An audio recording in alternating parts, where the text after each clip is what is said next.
Alice Carter had always dreamed of working in the film industry, but she never imagined her first job would be at a place like Nightmare Productions. Nestled on the outskirts of a forgotten California town, the studio had a reputation for making the most spine-chilling horror movies of the last 2 decades.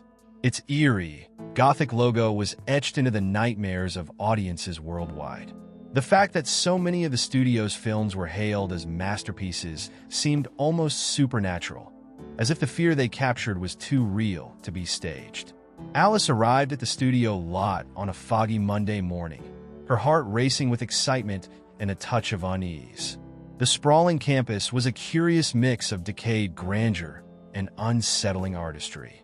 Cracked cobblestones led to towering sound stages with ominous names like Studio 5, The Chamber, and Studio 9, The Graveyard. Even the main office building seemed to brood beneath the gray sky, its dark windows reflecting nothing but shadows. Her first meeting was with Arthur Grayson, the studio's grizzled head of production. Grayson was a wiry man with silver hair and eyes that seemed to peer straight into her soul. He offered no handshake, only a cryptic smile as he gestured for her to sit in his cluttered office. Stacks of old film reels and dusty scripts surrounded a desk adorned with a single photograph, a black-and-white image of a film set engulfed in chaos. "So, you're the new assistant," Grayson said, his voice raspy as though he hadn't spoken to another human in days. "Welcome to the madhouse. Things are a bit unconventional around here, but you'll get used to it." Alice nodded nervously, unsure if his tone was meant to comfort or warn her. The rest of her orientation was equally unsettling. The staff seemed polite enough, but their smiles rarely reached their eyes. In the wardrobe department, racks of costumes appeared to shimmer unnaturally under the fluorescent lights, as though waiting for someone to wear them. The prop room was worse. Ancient weapons, dusty dolls, and other macabre items filled the space, many looking as though they belonged in an actual haunted house. "Don't touch anything with a red tag," said a prop master, her face pale and serious. When Alice asked why, the woman merely shook her head and muttered, "Just don't." By lunchtime, Alice had started to piece together fragments of the studio's lore. Whispers of accidents on set, unexplained disappearances, and crew members claiming to have seen things filled the air like smoke. One of the grips told her about The Silent Scream, a 1987 cult classic filmed entirely on the lot. "Half the crew walked off the project," he said, his voice dropping to a conspiratorial whisper.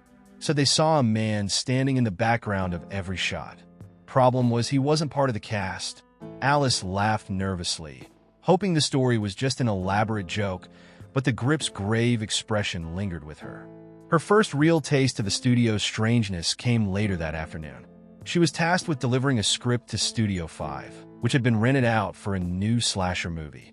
As she approached, the air seemed to grow colder, and a faint sound of whispering drifted through the lot. She dismissed it as the wind, but when she stepped inside, the sound intensified. Studio 5 was massive, its walls painted a deep black that seemed to swallow the light. The set was dressed to resemble an abandoned church, with broken pews and shattered stained glass scattered across the floor. As Alice walked deeper into the space, the whispering grew louder, morphing into distinct voices. She froze. The room was supposed to be empty, yet she could hear what sounded like a group of people murmuring nearby. Turning a corner, she saw nothing but shadows, yet the voices persisted, rising and falling in a strange, rhythmic cadence. Suddenly, the lights flickered, casting the set in a strobe-like glow. The whispers stopped. In the silence, Alice thought she heard a single word echo through the studio, spoken in a voice that sent chills down her spine. "Stay." Dropping the script on a nearby table, Alice bolted for the door, her breath ragged as she stumbled into the sunlight. She told herself it was her imagination, the result of too many ghost stories and not enough sleep. But as she walked away, she couldn't shake the feeling that someone or something was watching her. By the time she returned to her desk, Grayson was waiting for her, his piercing eyes scanning her face. "You went to Studio 5, didn't you?" he asked, his tone flat. Alice nodded. "Good," he said, a smirk tugging at his lips. Now you understand why we call this place Nightmare Productions. It was only her first day, and already Alice wondered if she had made a terrible mistake. Alice barely slept that night, her mind replaying the events of her first day like a broken reel of film. The whispering voices, the flickering lights, and the chilling single word, "stay," haunted her dreams. By morning, she convinced herself it was just her nerves playing tricks on her. After all, Nightmare Productions had built its reputation on cultivating an atmosphere of terror, both on and off the set. Surely, her imagination was simply overactive. When she arrived at the studio, the lot was already bustling. Crew members zipped between sound stages, hauling lights, setting up props, and rehearsing lines. Alice's desk sat in the corner of the production office, where the chaotic energy was palpable. Arthur Grayson, as inscrutable as ever, handed her a stack of production schedules and told her to coordinate with the assistant directors. It was a task that kept her busy for most of the morning, and she was grateful for the distraction. But as noon approached, Alice's curiosity got the better of her. The unease from the previous day hadn't faded. If anything, it had intensified, nagging at her like an itch she couldn't scratch. Against her better judgment, she decided to ask around about Studio 5. Studio 5? One of the costume designers said, her voice lowering to a whisper. I avoid it whenever I can. Everyone does. Why? Alice asked, trying to keep her voice casual. The woman hesitated, glancing over her shoulder as though afraid someone might overhear. It's cursed, or haunted, or both. Nobody knows for sure. People hear things, voices, footsteps, crying. Sometimes props move on their own. A sound guy swore he saw someone standing in the rafters last year, but when he looked again, they were gone. Alice felt a chill run down her spine.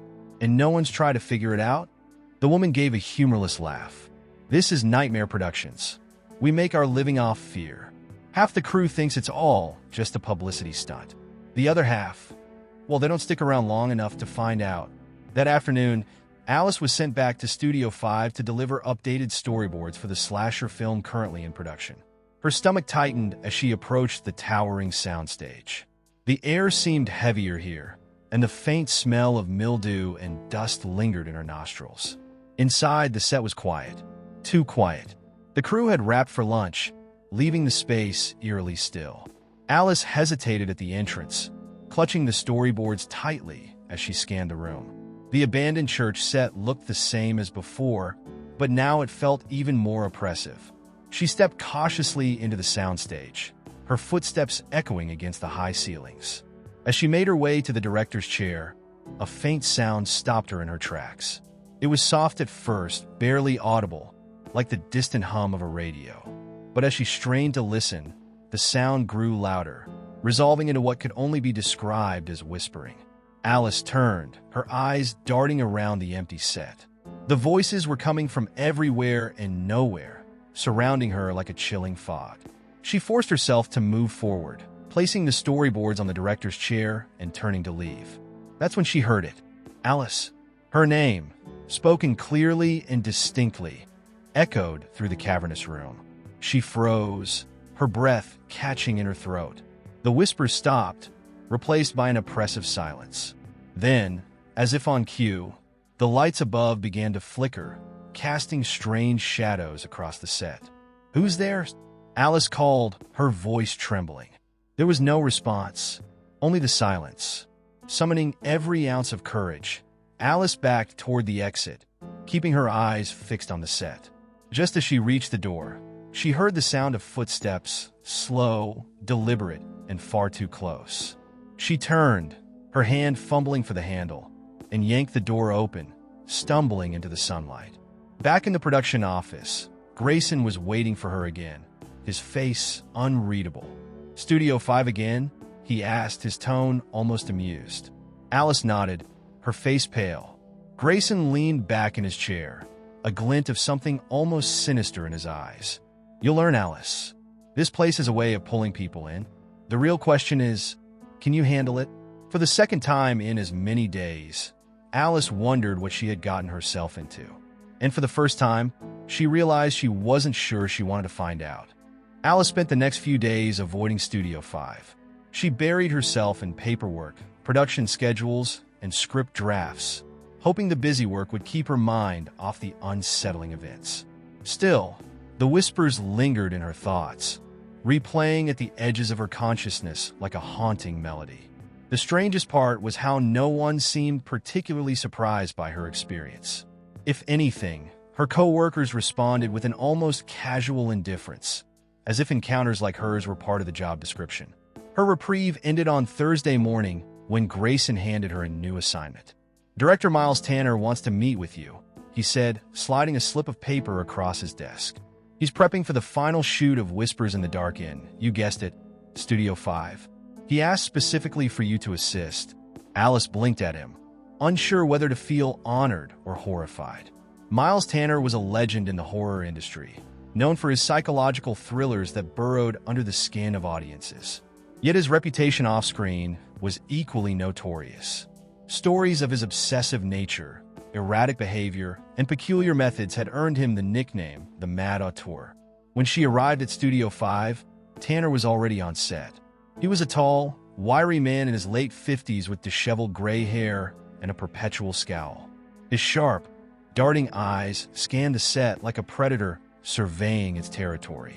Despite the chaos of crew members rushing to finalize the scene, Tanner seemed perfectly still, as though his intensity anchored him in place.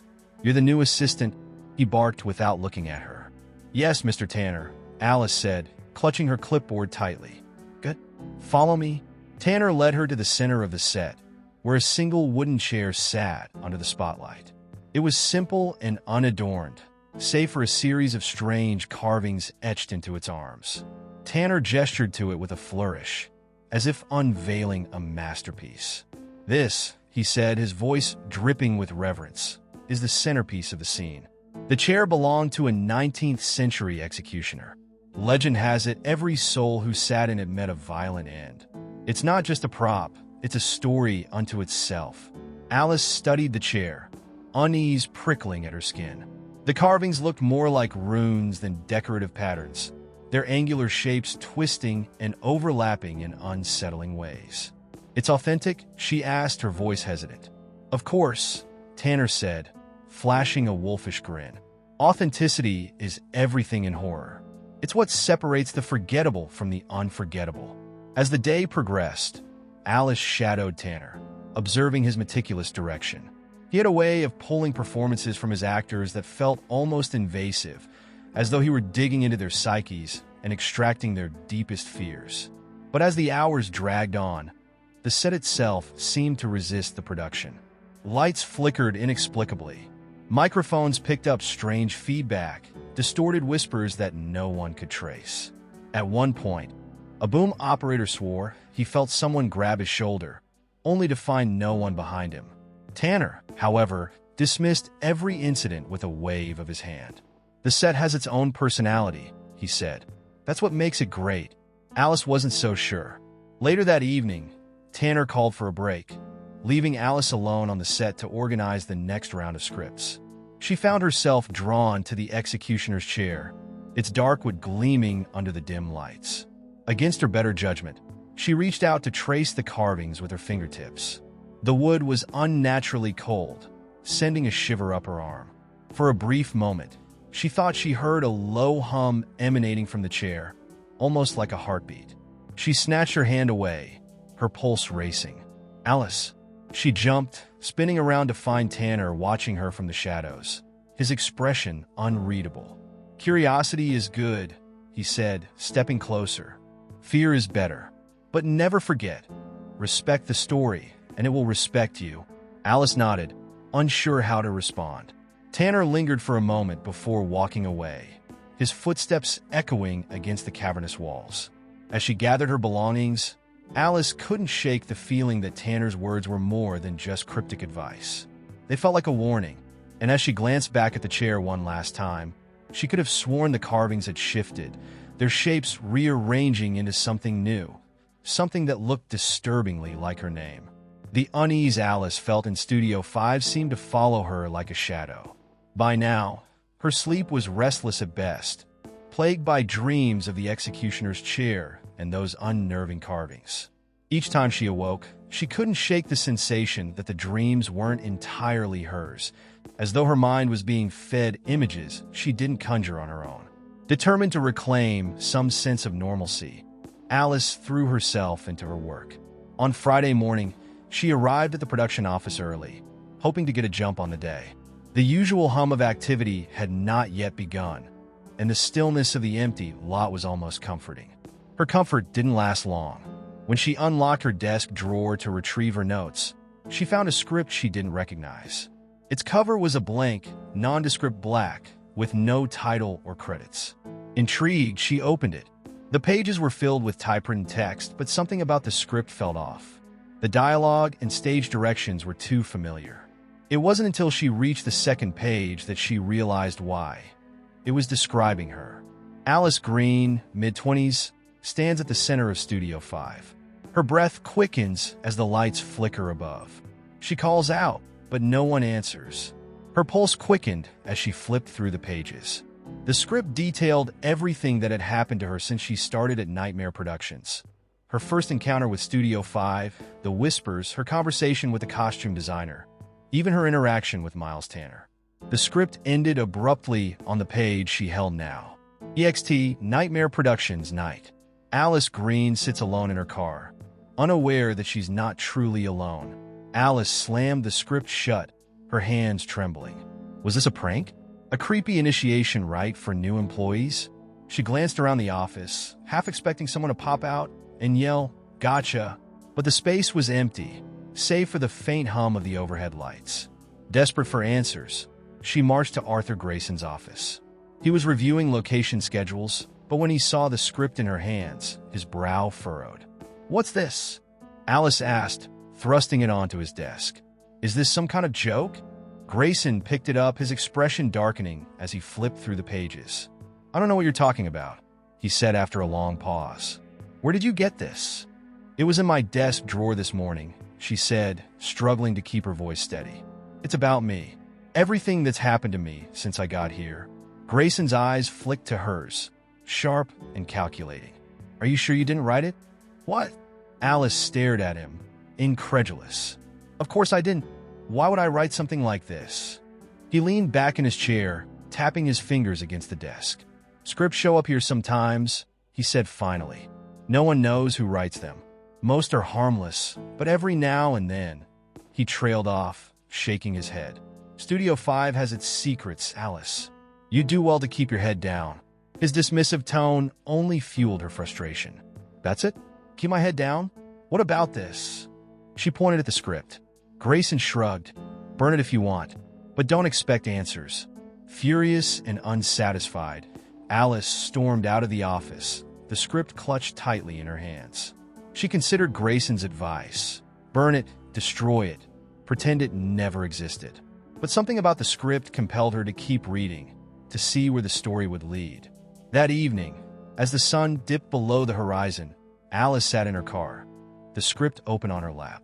The final page still ended the same way, but as she stared at the text, something changed. Letters began to appear, one by one, as though an invisible typewriter were hammering out new lines. Alice Green glances into her rearview mirror. A figure sits in the back seat, smiling, her breath caught in her throat. Heart pounding, she slowly lifted her eyes to the rearview mirror. The back seat was empty, or so it seemed. Alice didn't sleep that night. After the script's unsettling addition in her car, she drove home with every light on, her eyes darting between the road ahead and her rearview mirror. Though she saw nothing, the sensation of being watched lingered. Once home, she bolted the door, shut the blinds, and spent the night pacing her apartment, the black script clutched in her hands like a cursed artifact. By dawn, she decided she couldn't ignore it any longer. The script wasn't just a coincidence or a prank. It was something far more sinister. Determined to confront whatever force had drawn her into its story, she returned to Nightmare Productions, arriving well before anyone else. The lot was eerily quiet, the morning mist curling around the buildings like grasping fingers. Alice made her way to Studio 5, the script tucked under her arm. If this place was at the heart of the mystery, she had to face it. The studio doors groaned as she pushed them open, the cavernous space beyond shrouded in shadow. The executioner's chair still sat under the single spotlight, its carvings gleaming like fresh wounds. As she approached the chair, she heard it again, the whispers. Low and indistinct at first, they grew louder, coalescing into fragmented sentences.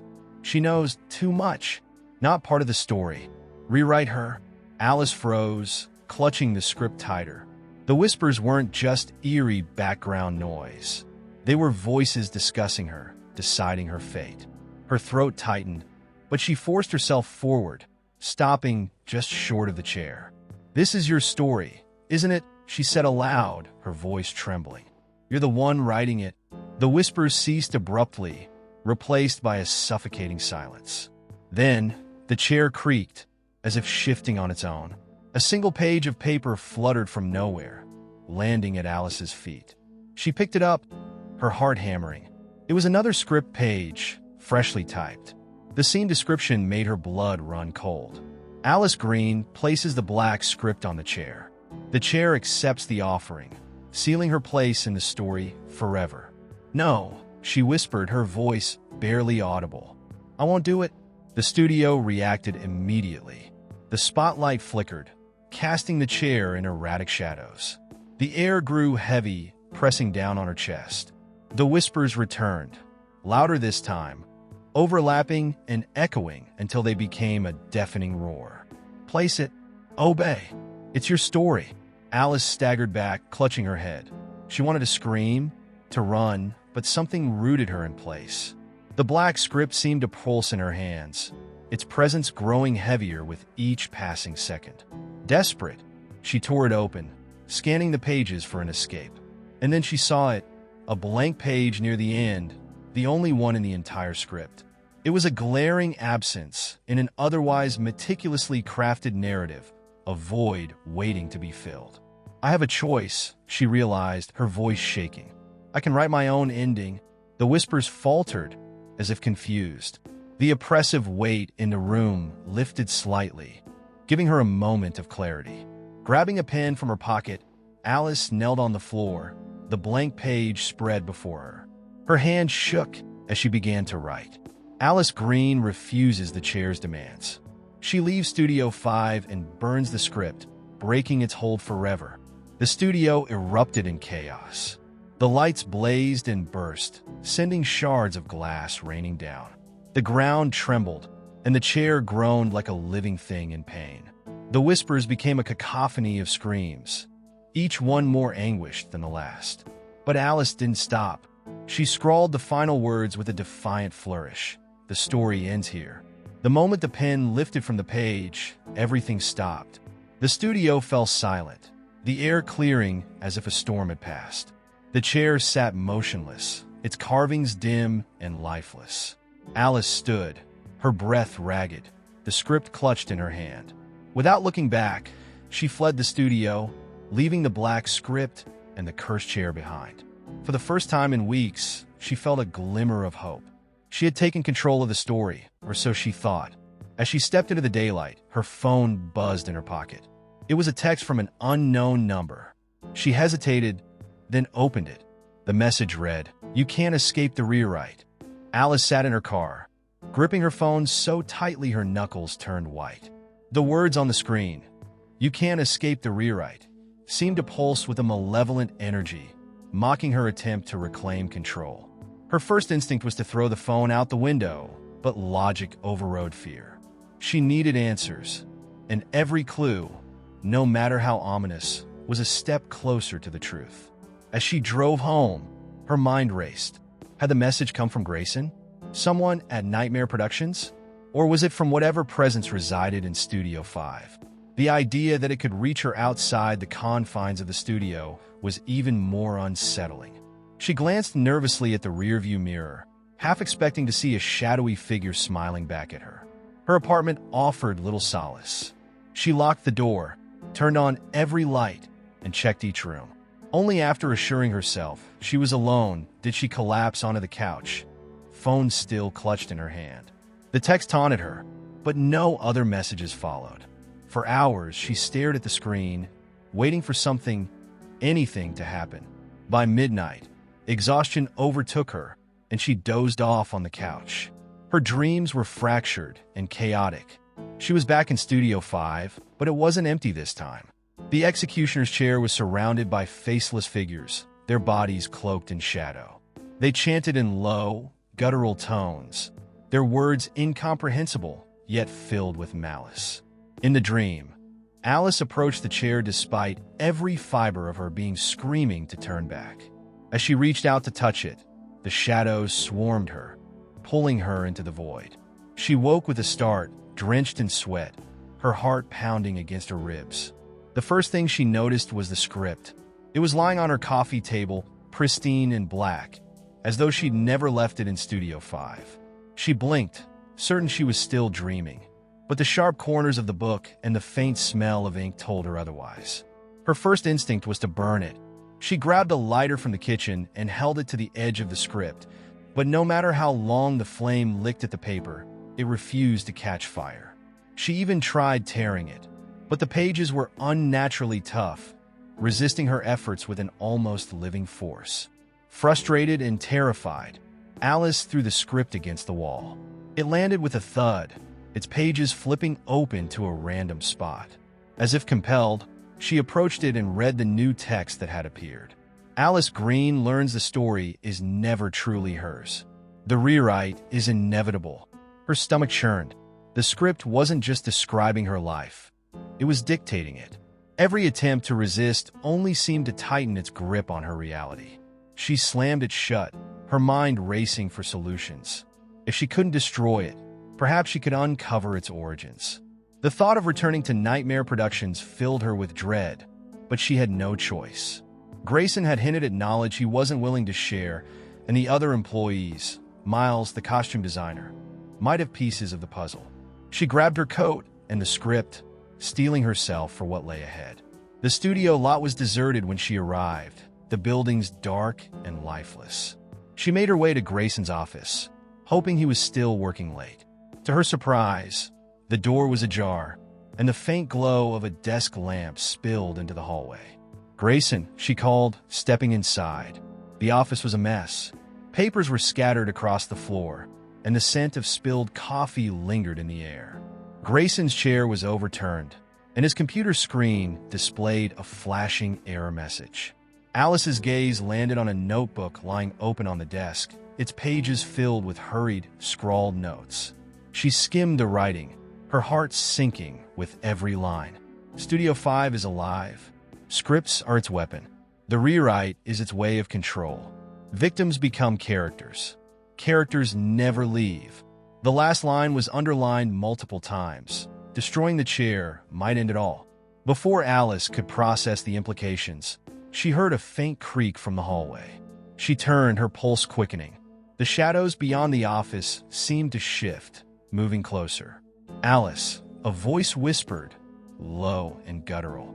Gripping the notebook, she backed away, her eyes fixed on the doorway. The shadows grew thicker, spilling into the room like a living fog. And then she saw it, a figure stepping out from the darkness. It was Miles Tanner, but his face was pale and his eyes hollow, as though something had hollowed him out and worn his body like a suit. "You shouldn't have come back," he said, his voice distorted. "The rewrite doesn't like interference." Alice clutched the notebook tighter, her mind screaming for her to run. But as Miles took another step toward her, she realized there was no escape. The story had only just begun, and the rewrite wasn't finished with her yet. Alice stood frozen in Grayson's office, clutching his notebook as though it were a shield. Miles loomed in the doorway, his once jovial expression twisted into something monstrous. His hollow eyes locked onto hers, unblinking and unrelenting, and the unnatural darkness behind him seemed to ripple and pulse like a living organism. "What happened to you, Miles?" Alice's voice trembled, but she forced herself to speak. "This isn't you. Fight it." Miles tilted his head, his mouth curling into a grotesque approximation of a smile. "There's no fighting it, Alice. You don't fight the rewrite. You become it." She took a cautious step back, her fingers brushing the edge of the desk behind her. Miles's body convulsed, his head twitching as though he were struggling against invisible strings. For a moment, his face softened, and the miles she knew seemed to resurface. "Alice, leave," he rasped, his voice breaking. "Destroy the chair. End it before." The shadows surged forward, swallowing his words. When he spoke again, his voice was no longer his own. "You can't destroy what rights the world. You can only obey." Alice's survival instincts kicked in. Grayson's notes had mentioned the chair as the focal point of the studio's sinister power. If destroying it was the key to breaking the cycle, she had to try. Tightening her grip on the notebook, she bolted past Miles, dodging his outstretched hand. The hallway seemed endless, the studio's usual labyrinthine layout distorted further by the oppressive darkness. Doors that should have led to familiar rooms opened into inky voids, their frames trembling as though straining against an unseen force. The air grew heavier with every step, pressing against her chest like invisible hands. When she finally reached Studio 5, the door stood ajar, beckoning her like an open mouth. Inside, the chair waited under the spotlight, its ornate carvings seeming to writhe in the flickering light. The whispers returned, louder now, overlapping in a chaotic cacophony. "Destroy the chair," Grayson's notes had said. But how? Her attempts to burn the script had failed, and the chair exuded the same unearthly resilience. Desperation clawed at her as she scanned the room for anything that could help.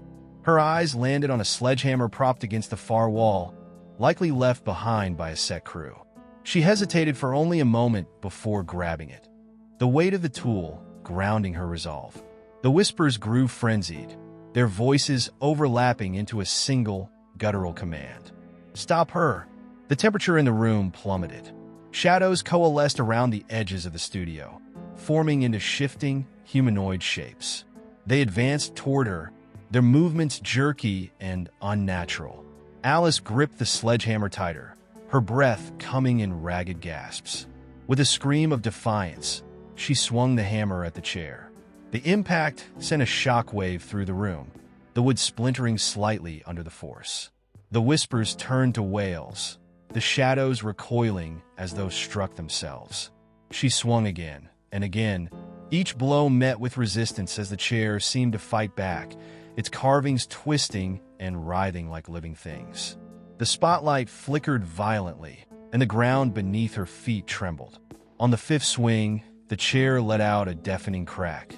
The light above exploded, plunging the studio into total darkness. For a moment, there was only silence. Then, a deep, resonant voice echoed through the void, one that made the whispers sound almost benign. "You think you've won?" It intoned, a mocking edge to its words. "The rewrite cannot be destroyed. It is not a thing, it is a force, and it has already written your ending." Alice stumbled back, clutching the hammer like a lifeline. Her vision adjusted to the dim light filtering in from the hallway, revealing the chair now lying in ruins. The shadows had vanished, leaving only an oppressive stillness in their wake. She took a shaky step forward, her eyes scanning the debris for any sign of life or further danger. As she knelt to inspect the shattered remnants of the chair, something caught her eye, a single, untouched page lying among the splinters. She picked it up with trembling hands. The words were written in the same typeface as the black script, but these were different. Alice Green destroys the chair, but the rewrite lives on. It finds her no matter where she goes. The ending is not hers to decide. Her grip on the page faltered, her stomach twisting in dread. Outside the studio, the faint sound of footsteps echoed in the corridor, drawing closer with every passing second. And then, just beyond the doorway, she heard it, the whispers. They weren't gone. They had merely been waiting. Alice stood in the ruins of the chair, the ominous page still trembling in her hands. Her mind raced as the sound of whispers grew louder in the hallway, each syllable a maddening chorus of her name. The reality of her situation pressed down on her like a suffocating weight. She had destroyed the chair, but the rewrite persisted. It wasn't just the studio. It was her life, her world, her story, and it was still being written by something far beyond her comprehension. The footsteps in the corridor stopped, leaving an eerie silence. Alice's pulse quickened, her ears straining to catch even the faintest sound. She knew she had to leave, but every instinct warned her that something waited just outside the studio's door. Slowly, she backed away, clutching the hammer in one hand and the page in the other. Her eyes darted to the surrounding walls, searching for another exit, but Studio 5 had no windows, just solid, oppressive walls that seemed to close in on her. Then, the door creaked open. For a brief moment, nothing appeared in the doorway, just the yawning blackness of the hallway beyond. But as Alice squinted into the darkness, a figure emerged. It was Grayson. His normally composed demeanor was shattered, his face pale, his clothes disheveled, and his eyes darting around the room like a cornered animal. He held a flashlight, its beam jittering as his hands trembled. "You destroyed it," he whispered, his voice a mix of relief and terror. "You actually destroyed the chair." "Grayson," Alice said, her voice tight with panic. "What is happening?" "I smashed it, but the whispers are still here. The rewrite is still here." Grayson staggered into the room, shutting the door behind him with a shaky hand. "The chair was just a vessel," he said, his words tumbling over one another. "A focus point for the rewrite's power, but it's not the source. It's bigger than that, older than the studio, older than us. The rewrite isn't tied to one thing. It's everywhere. Everywhere." Alice's voice cracked. "What does that even mean? How do we stop it?" "We can't stop it," Grayson said, his voice hollow. "Not really, but there's a way to escape it, at least for a while." Before Alice could respond, the whispers returned, louder and more insistent. They filled the room, seeping into her mind like smoke, making it hard to think. Grayson grabbed her arm, his grip surprisingly strong. "We don't have much time. Come with me." With no other options, Alice followed him. Grayson led her out of Studio 5 and into the labyrinthine corridors of Nightmare Productions. The hallways seemed different now, the walls closer together and the ceiling lower, as if the building itself were alive and reacting to their movements. Shadows danced along the edges of the flashlight's beam, never fully revealing themselves but always present. "Where are we going?" Alice demanded, her voice hushed. "To the archives," Grayson replied. "There's something I need to show you, something I should have shown you from the start." The archives were buried in the basement of the studio, a place Alice had only visited once during her first week on the job. It was a sprawling maze of shelves stacked with old scripts, film reels, and forgotten props. As they descended the creaking staircase, the air grew colder, and the whispers seemed to follow them, echoing off the stone walls. Grayson pushed open a heavy door at the bottom of the stairs, revealing a cavernous room lit by a single, flickering bulb. The shelves towered above them, casting long, menacing shadows. Grayson led Alice to a small table in the center of the room, where an ancient-looking ledger sat open. Its pages were yellowed and brittle, filled with handwritten notes in a language Alice didn't recognize. "This," Grayson said, placing a hand on the ledger, "is the studio's original production book. It contains every project ever started here, even the ones that were never finished. But more than that, it contains them." Alice's skin prickled. "Them?" Grayson nodded grimly.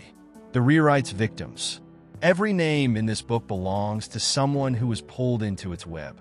Actors, directors, writers, crew members. They thought they were creating stories, but they were becoming them." He flipped to the back of the ledger, where the most recent entries were written. Alice's heart sank as she saw her own name scrawled there, followed by today's date. "It's been watching you from the moment you started here," Grayson said. "It's always looking for new characters, new stories to twist and rewrite. And now it's chosen you." Alice stared at the ledger, her mind reeling. "How do we stop it?" she asked again, her voice barely above a whisper. Grayson hesitated, then pointed to a passage scrawled in the margin of one page. It was written in jagged, frantic handwriting. "To end the rewrite, the author must confront the source. But no one has ever returned." "The source," Alice repeated. "What is it? Where is it?" Grayson shook his head. "No one knows for sure. Some say it's buried deep beneath the studio, in a place no one dares to go. Others believe it's not a place at all, but something else. Something beyond our reality. The whispers grew louder, circling the room like a storm. The bulb above them flickered violently, and the temperature dropped even further. Grayson grabbed Alice's arm again, his eyes wide with fear. If you're going to confront it, you need to decide now. The rewrite won't let you hesitate. Alice looked at him, then back at the ledger. Her name seemed to glow on the page, mocking her. She tightened her grip on the sledgehammer, her resolve hardening. "Take me to the source," she said, her voice steady. Grayson hesitated, but then he nodded, his face a mix of dread and determination. "Then let's finish the story." The air in the basement was thick with the weight of anticipation, and as Alice followed Grayson through the darkened corridors beneath the studio, the very walls seemed to close in around them. Every step they took echoed in the silence, a grim reminder of the oppressive atmosphere that had taken over the building. The whispers, now a constant presence, clung to her thoughts, making it harder to concentrate on anything else. She could feel the oppressive weight of something watching them, as though every movement was being tracked, every decision part of an unfolding script that she no longer controlled. Grayson led her to a steel door at the far end of the hallway, its surface marred with age and neglect. The door was unlike any other in the studio, more solid and imposing, almost as if it didn't belong to the same world as the rest of the building. Alice's breath caught in her throat as she realized that whatever lay beyond it was the heart of the nightmare that had ensnared them all. "This is it," Grayson said, his voice hollow. "Beyond this door is the source of the rewrite. It's where everything started." Alice's hand trembled as she reached for the doorknob. The chill from the hallway seemed to intensify, and the whispers became louder, more insistent. They were no longer just words. They were like commands, urging her forward, pulling her toward the unknown. For a moment, she hesitated, but then she remembered the ledger, her name etched on the pages, the promise that if she didn't act, the rewrite would consume her entirely. With a deep breath, Alice turned the knob, and the door creaked open. The room beyond was vast, an underground chamber that seemed to stretch into infinity. The floor was made of cold, gray stone, slick with moisture, and the walls were lined with strange symbols that seemed to shift when she wasn't looking directly at them. The air was thick with an unnatural energy, a static hum that vibrated through her chest. It felt like standing at the edge of a cliff, looking into an abyss where the rules of reality no longer applied. As they stepped inside, the door slammed shut behind them with a deafening bang. Alice jumped, her heart racing. She turned to Grayson, but he was already moving forward, his face set in grim determination. "This place," he said, his voice barely above a whisper, "it's the epicenter of the rewrite. Every script, every story ever created here, it all started in this room." Alice looked around, trying to take it all in. There was no conventional sense of order to the room. Old, decaying props and film reels littered the floor, abandoned costumes hung from hooks on the walls, and a single, flickering light bulb swung from the ceiling, casting long, warped shadows across the space. In the center of the room was an altar-like structure, made of ancient stone, with a large, cracked mirror mounted above it. The mirror reflected nothing but darkness, as if it was a gateway to another world entirely. Grayson moved toward the altar, his eyes focused on the mirror. The rewrite doesn't just manipulate the world. It rewrites time, too. This mirror, it's the conduit. It's where the rewrite feeds on the stories created in the studio, and it feeds on the lives it's consumed. Alice felt a cold shiver run down her spine. She stepped closer to the altar, her eyes locked on the mirror. In its depths, she thought she saw something moving, a shadow shifting within the glass. It wasn't just a reflection, it was something else, something real. She reached out a hand, as if drawn by some invisible force, but Grayson grabbed her wrist, pulling her back. "Don't touch it," he warned. The rewrite uses the mirror to pull people into its story. Once you're in, there's no escape. That's why no one ever returns.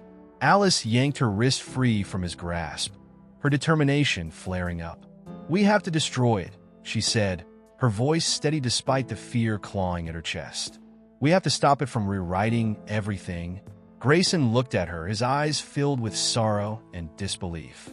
"You don't understand. It's too powerful. You can't just destroy it.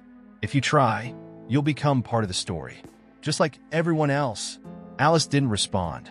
She could hear the whispers again, louder than ever, now a maddening cacophony that seemed to come from every direction.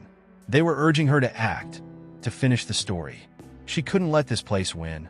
She couldn't let it consume her or anyone else. Suddenly, a low hum filled the room, and the mirror began to glow, its surface rippling like water disturbed by a stone. A figure appeared in the mirror, a man, tall and thin, with dark eyes that seemed to bore into Alice's soul. She recognized him immediately. It was Thomas, the director from earlier in her time at Nightmare Productions. His face was pale, his expression hollow, as though he had been drained of all life. "Help me," he mouthed, though no sound came from his lips. His eyes were wide with desperation, pleading for her to do something, anything. Alice's heart raced, and her breath caught in her throat. This was the rewrite's power, its ability to manipulate the very fabric of reality. It was pulling Thomas into its world, twisting him into one of its countless stories, never to be seen again. It was using him to lure her in, to take her down with him. Without thinking, Alice grabbed a nearby piece of broken prop, a jagged metal rod, and hurled it at the mirror. The rod struck the glass with a sickening crack, but the mirror didn't shatter. Instead, it rippled like liquid, and a scream, Thomas's scream, echoed through the chamber, rattling the walls. The whispers grew louder, now a chorus of voices, all demanding that Alice become part of the story, that she accept the rewrite. The room seemed to tilt, and the ground beneath her feet shifted as if it were no longer solid. Grayson grabbed her arm, pulling her away from the mirror. "You have to let it go," he shouted. "If you don't, you'll be trapped in the story forever." Alice's head spun as she fought against the pull of the rewrite. Every part of her screamed to destroy the mirror, to end the nightmare once and for all. But as she struggled, she felt the weight of the story pressing in on her, its invisible tendrils coiling around her thoughts, threatening to consume her entirely.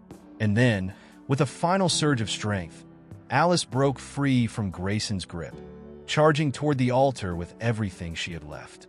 She raised the rod high, her body shaking with fear and determination. She had to destroy it. There was no other choice. But as the rod came down, the room dissolved into darkness.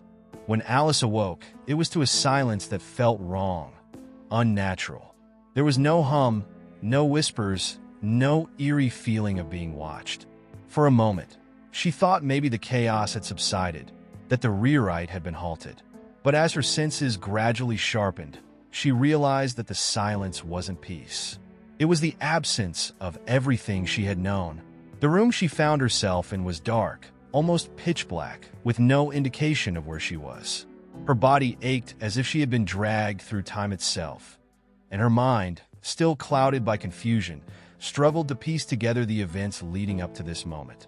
She tried to stand, but her legs felt weak beneath her, like they were no longer her own. Her heart raced in panic as she searched for any sign of Grayson, of the altar, of the mirror, but everything was gone. There was only the void surrounding her. Suddenly, a voice broke through the stillness. It was familiar, comforting even, but twisted, distorted as though it were coming from a long distance. It was Grayson's voice. "Alice," he called softly, the tone dripping with something that felt like pity, but colder. "You really thought you could stop it?" The words hung in the air, heavy with a finality that sent a chill through Alice's spine. She opened her mouth to respond, but no words came out. She tried to call back to him, to demand an explanation, but nothing but a guttural rasp escaped her throat. "Alice," the voice repeated, closer now, and for the first time, Alice felt the presence of something else, something not entirely human, nor entirely a part of the studio she had come to fear. It was something darker, something deeper. "You're part of it now. You've been rewritten." The realization hit her like a blow to the chest. The rewrite had already taken her. She had thought she was fighting it, trying to destroy it, but in reality, the rewrite had been in control all along. It was never about stopping it. It was about becoming part of it. The stories, the characters, the dark twists of fate, they were all interwoven into something much larger than herself, something she had unwittingly joined. For a brief moment, Alice tried to fight the wave of despair crashing over her.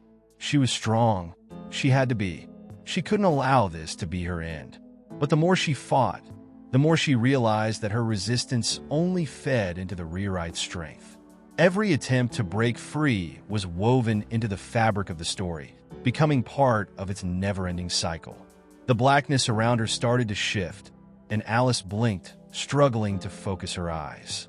Slowly, the darkness morphed into shapes, vague outlines of figures that seemed to come from nowhere. The forms flickered in and out of existence, like the ghosts of forgotten characters that once existed in some script, now trapped within the rewrites. They circled her, their faces obscured, their movements jerky and unnatural. She felt them tugging at her consciousness, pulling her deeper into their world, their reality. These figures, were they other victims of the rewrite? Were they all part of the stories that had once been written in the studio, lost and twisted by the rewrite's power? Each one of them seemed to reach out to her, their presence suffocating, as though they were trying to communicate something, or perhaps warn her. But the words never formed. The only thing she could hear was the quiet hum beneath the silence, the sound of a story unfolding. As Alice's vision cleared, she saw a figure approaching her, Grayson. But he wasn't the same man she had known. His face was gaunt, his eyes hollow, like a shell of the person he had been. He moved toward her, his steps deliberate and slow, as though he were walking through thick fog. "You shouldn't have tried to fight it," he said softly, his voice now completely devoid of warmth. "The rewrite always wins, Alice. It's not about destroying things. It's about becoming them. You've been written into the story. And now, you'll play your part." Alice opened her mouth to speak, to tell him he was wrong, but nothing came out. It was as if the rewrite had stolen her voice, stolen her will. She tried to move, to run, but her body refused to obey. It wasn't just her mind that was trapped. It was her entire existence, now bound by the rewrite. Grayson stepped closer, his eyes dark with something that could have been pity or resignation, or something worse. "You think this place was your fight? This studio? These stories? They were never meant to be fought. They were meant to be lived through. And now, you're part of it. The rewrite has claimed you, and there's no way out." Alice shook her head, refusing to accept it. She had fought so hard to break free from this nightmare. The entire time, she had believed she was in control. But now, with Grayson's words sinking into her consciousness, she understood the horrifying truth. The rewrite was not just a force she had to stop. It was a part of her now. There was no turning back. As the blackness around her deepened, Alice felt herself slipping further into the void. The figures surrounding her grew more distinct, their eyes burning with a malevolent intensity. They were waiting for something, waiting for her to finally accept her place in this story, to embrace the rewrite as the only reality that mattered. Her breath caught in her throat as a final, horrible realization washed over her. She was no longer Alice. She was whatever the rewrite had made her, a mere puppet in a story that had no end. And the more she resisted, the more tightly the rewrite's grip tightened on her. The lines between herself and the stories of the studio blurred until nothing remained of who she had been. The rewrite had won, and it had claimed her, just as it had claimed so many others. The world Alice had known had begun to dissolve, its edges fraying and merging with the strange void that surrounded her. Her reality, once a place of structure and familiar landmarks, now felt like a poorly constructed set piece in a movie that had long since lost its meaning. In the distance, shadows moved in erratic, unnatural motions, their movements resembling a glitch in the system, distorted, as if the very fabric of the rewrite was beginning to unravel itself. Alice could feel it, the weight of the world around her shifting and breaking down like a fragile manuscript crumbling to dust. She wanted to scream, but her voice was still gone, stolen by the rewrite. She felt like a passive observer, a ghost trapped in the scene, with no power to change anything. The more she tried to move, the more everything seemed to stretch and distort, the very ground beneath her warping like the pixels of an old video game. Time itself had lost its flow. The ticking of a clock had no meaning, and she realized, with an odd sense of horror, that nothing would ever move forward again. She had been caught in a loop, a cycle that was beyond her understanding. Grayson's words echoed in her mind, a reminder that the rewrite had already claimed her. It had rewritten her very existence, and now she wasn't sure if she was even Alice anymore. She had become part of the narrative, an instrument of the larger story, a story that had no real conclusion.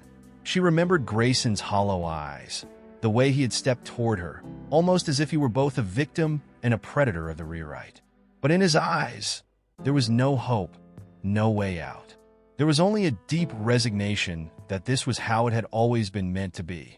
The realization was both liberating and suffocating.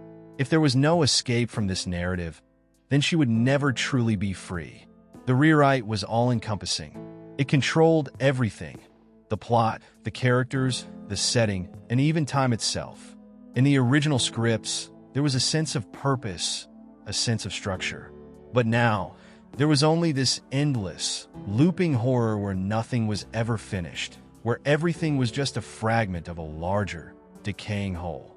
Suddenly, the shadows around her began to solidify, and Alice felt her pulse quicken. The figures from before, the ones that seemed to flicker in and out of existence, were now more real. They stood before her, silent and unmoving, their faces locked in expressions she couldn't read. But their presence was suffocating, the energy around them dense and oppressive. Alice felt as if she were being pulled deeper into their orbit, drawn to them by forces beyond her control. One of the figures, a woman, stepped forward. She had a face Alice didn't recognize, but something in her eyes seemed oddly familiar. They were eyes that had witnessed too much, eyes that had seen the collapse of their own stories. This woman, like the others, didn't speak, but Alice could hear her voice in her mind, like a whisper that curled around her thoughts. It was a language Alice didn't understand, a sound that felt ancient, yet entirely foreign. But then the figure smiled. It was an unsettling grin, one that seemed to stretch too wide, too unnatural. The smile lingered for a moment. Then the figure turned, as if signaling Alice to follow. Without thought, Alice moved toward her, her body responding before her mind could catch up. There was something magnetic about the woman's presence, something that made Alice feel as though she were not just following a person, but a purpose, a fragment of the rewrite that had come alive.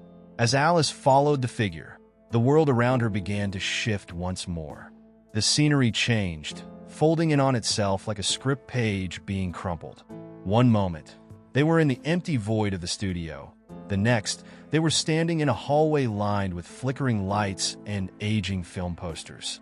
The air was thick with dust, and the smell of something long forgotten clung to the walls. The posters on either side of her depicted scenes that felt wrong, like the cover art for movies that had never been made, tales of horrors that hadn't fully formed, yet still lingered in the air. Alice reached out to touch one of the posters, and as her fingers brushed against the weathered surface, she felt a jolt, like a sudden shock of electricity that coursed through her body. The image on the poster rippled, shifting in a blur of colors before snapping back into place. She recoiled, her heart pounding in her chest. It wasn't just the imagery that unsettled her. It was the sense that the very things depicted on the posters were alive, that they were somehow connected to her, to the rewrite. Every scene in the studio, every frame of every forgotten film, had become part of the larger narrative, one that was now hers to inhabit. The woman turned to face Alice, her smile still wide and unnerving. Alice couldn't help but wonder if the smile was meant to reassure her, or if it was a warning of something far worse. The figure spoke now, her voice clear in Alice's mind. "You were never meant to be part of this." Alice felt a chill run down her spine. Was this a warning? A judgment? She didn't know.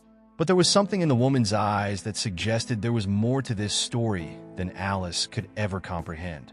More than the rewrite, more than the hollowed-out characters, more than the studio itself.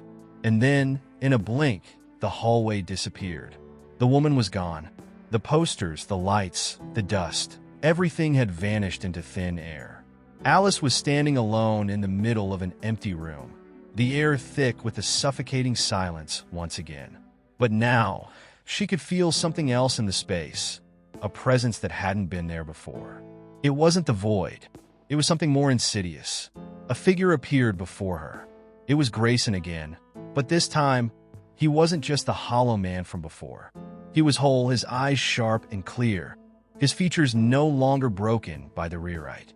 And in his hands, he held a script, a thick, worn manuscript with pages that flickered with shadows. Grayson smiled, and Alice knew, deep down, that this was it. This was a final chapter. Whatever had been left of her story, whatever fragments of reality she had clung to, were about to be torn away. The atmosphere in the room grew heavier, the air thick with an oppressive weight that seemed to close in on Alice from all sides. Grayson stood before her, holding the script with a confident, almost eerie grip. His eyes, no longer hollow or broken by the horrors of the rewrite, now gleamed with a strange clarity. It was as if he had become something else entirely, no longer just a character caught in the story, but something far beyond the boundaries of the script. Alice could feel the shifting tension between them, an invisible force that threatened to consume everything she had ever known. The room seemed to close in on her, its walls trembling under an unseen pressure, as though reality itself was being restructured. "You've been here longer than you realize," Grayson said, his voice calm, but laced with an unsettling undertone. The script in his hands seemed to pulse with an unnatural rhythm, almost alive, as though it was the heart of the world they now inhabited. Alice couldn't look away from the manuscript. Its pages seemed to whisper in a language she couldn't quite understand, but she could feel the pull of its power. It was as if the script held all the answers, all the reasons why everything had gone wrong. Alice took a step back, her mind racing. "What do you mean? What is this? Why is this happening?" She didn't know if she was asking him or herself. She was trapped, lost in a place where even her own thoughts felt like they didn't belong. The rewrite had taken everything from her, her voice, her memories, even her sense of self. And now, standing before Grayson, she realized that this script, this manuscript he held, was the key to everything. The story had never been about her. It had always been about this script, the force behind the rewriting of the world. Grayson's smile remained steady, but there was something in it now that chilled Alice to her core. "This is where the final rewrite happens," he explained, as though it were the most natural thing in the world.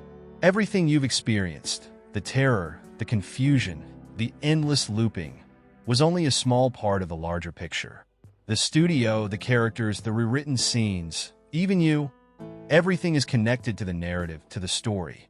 And that story is being rewritten right now."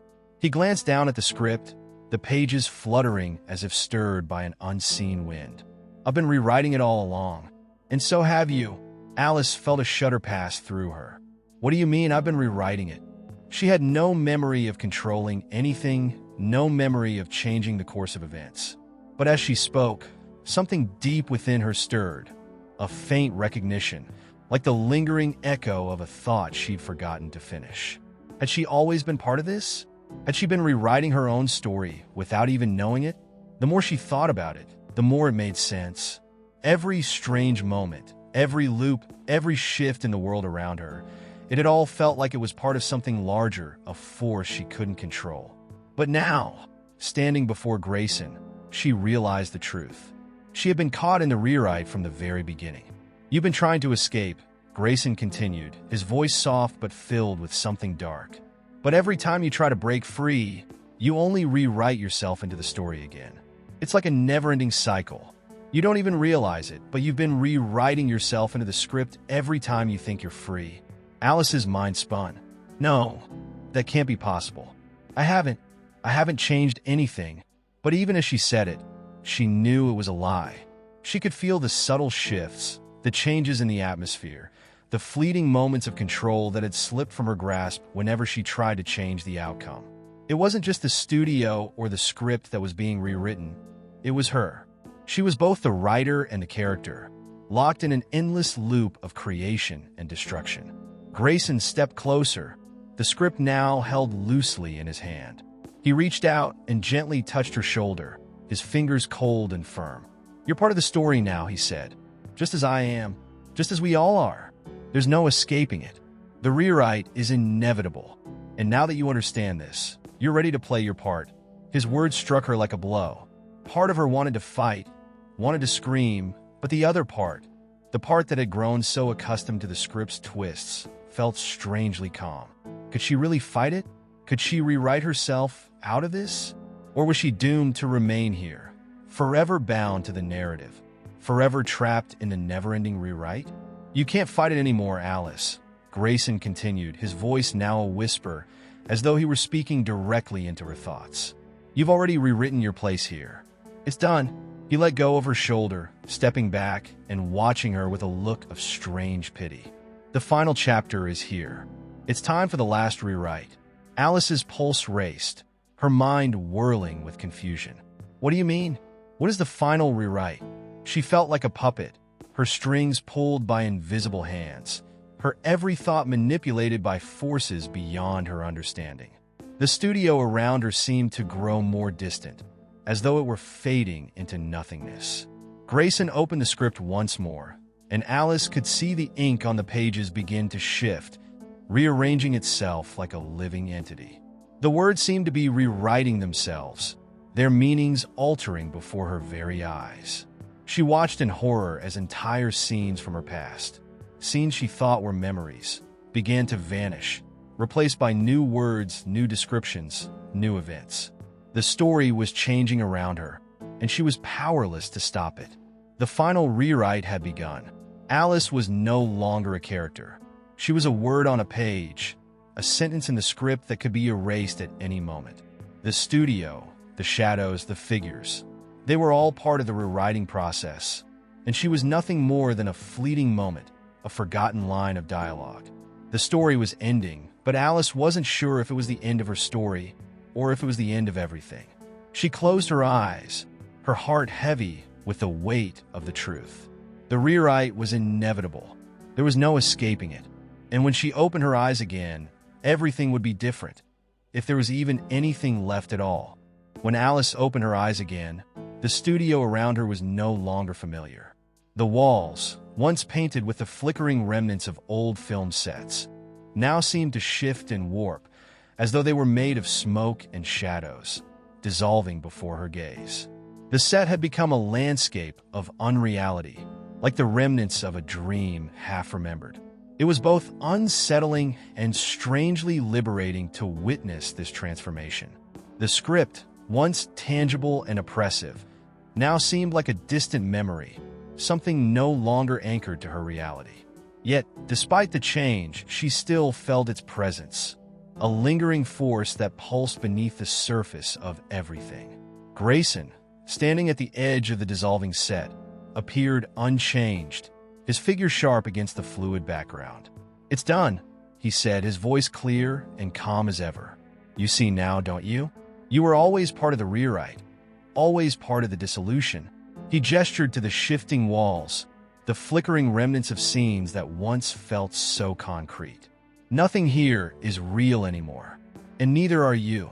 Alice shook her head, trying to grasp at some semblance of reality. "What does that mean?" she whispered, her voice barely audible over the strange hum that now filled the air. The edges of her vision blurred, her sense of self slipping with every passing moment. Was this the end?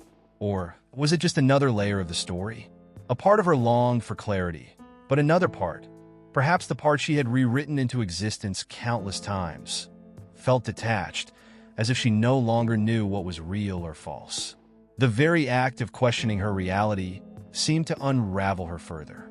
Grayson's eyes, which had once been filled with shadowed uncertainty, now gleamed with an unsettling certainty. "It means that you've crossed the threshold," he continued, his voice low, as though speaking of a sacred, terrible truth. The rewrite wasn't just about the script, Alice. It was about your identity. Everything you thought you knew, who you were, who you believed yourself to be, was part of the narrative. A character, a creation. The moment you accepted that, the rewrite became your reality. You became something else entirely. She tried to piece it together, her mind grappling for understanding. It felt as though everything she had known, everything she had been, had slipped through her fingers like sand, leaving only the outline of a person who never truly existed. But I'm still here. I'm still me, aren't I? The question hung in the air, unresolved. She didn't know if she was asking Grayson or herself. No, Grayson said softly, a finality in his tone that made Alice's heart skip. You were never you, not in the way you think. Your memories, your emotions, your sense of self, they were all written in the script. You were always a character in the story. And now, the story is over. He stepped forward, his presence almost overwhelming. The story isn't finished, Alice. It's just been rewritten. Her pulse quickened, a knot forming in her stomach. The weight of his words was suffocating. The very core of her identity was now being questioned, stripped away, like a fragile illusion disintegrating in the light. She searched for something familiar in her reflection, something to hold on to, but all she could see was a shifting visage. Her features were no longer distinct, as though they were made of liquid, unable to form a clear image. Her hands trembled as she reached up to touch her face. It felt alien. Her skin, her eyes, the very essence of her being. None of it felt like her own. Grayson watched her with a mixture of pity and satisfaction, as though he were witnessing the inevitable collapse of an old, tired story. There's nothing left of you here, Alice. Your past, your experiences, they were part of a script that has now been torn apart. You are no longer a character in this world. You are an idea, a fragment of a larger narrative that has now dissolved into nothingness. He paused, letting his words sink in. And so is everything else. This place, this story, it's all fading. All that remains is the empty space between words, the silence where once there was meaning. The room, the studio, seemed to flicker again, the walls pulsating with an energy that both repelled and drew Alice in. The sense of dissolution was overwhelming. It felt as though the fabric of the world itself was thinning, as if the boundaries between the story and reality were breaking apart, leaving her with nothing but the awareness of her own erasure. But where do I go?